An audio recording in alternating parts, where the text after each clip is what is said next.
afternoon. A quick word on the Nifty and the way we've come off in the last 10 minutes of trade. Afternoon, Rima. See, the overall selling pressure which has started on Nifty has been from the level of 8650. I think few days back we discussed it here itself that crossing 8650 and 8700 is very crucial, being the upper end of the Bollinger Band, which Nifty has failed to do so. And that entire up move has happened in the form of a wedge-shaped pattern, which is probably wave B, and what we are seeing currently is just the first leg of wave C, and there is much more pain left. Yesterday's sell-off of 160 points on Nifty can probably just the beginning. However, indicators are a little oversold, so we do not rule out any kind of consolidation or minor pullback to relieve the oversold state.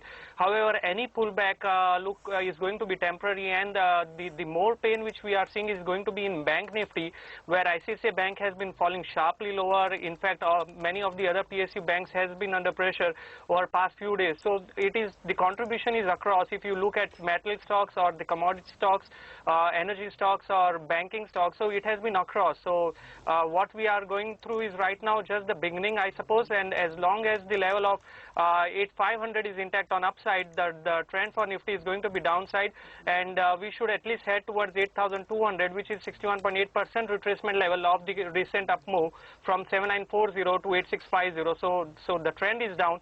Any pullback should be used as a shorting opportunity on the index. All right, any pullback should be used as a shorting opportunity on the index is what you suggest, but you do have individual stock recommendations and two of them are buys along with a sell on Vedanta. Can you take us through that? Sure. See, one of the stocks which is in buy is Dabur India. If you look at the FMCG space, this is one of the sector which has relatively outperformed, keeping aside ITC and few other stocks. But Dabur has continued to outperform, and it is consolidating over past few days. So during the down move, the stock has moved in the sideways action, and during any kind of pullback that we can witness on Nifty, this stock will probably give a positive breakout. So Dabur is a buy with a very strict stop loss of 290 and a target of somewhere around 350. 315. This stock has managed to sustain even above the 100 exponential moving average. So this stock looks pretty decent as of now.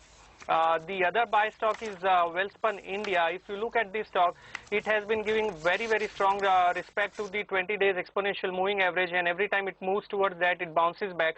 So the trend is firmly higher. It is trading near 52-week high, so it is better to stay with the outperforming stocks. And Welspun India looks to be decent in that space with a stop loss, definitely with a stop loss of 790 and the target of somewhere around 895 we can expect in this stock. And the sell on Vedanta, the reason being, as I said, the metal space has been deeply under pressure. We have seen a sharp down move on Shanghai and Chinese market, which represents one of the major country for consumption of resources, and the commodity prices all over has been under pressure. So which is putting definitely a downside pressure on the metal index and the metal stocks. So Vedanta is definitely a sell with a stop loss of 135 on upside, and the target we can expect on this stock is somewhere around 118. All right, Ashish, we leave it at that. His disclosures will also come up on the screen. Those are Blue Star's Q1 numbers.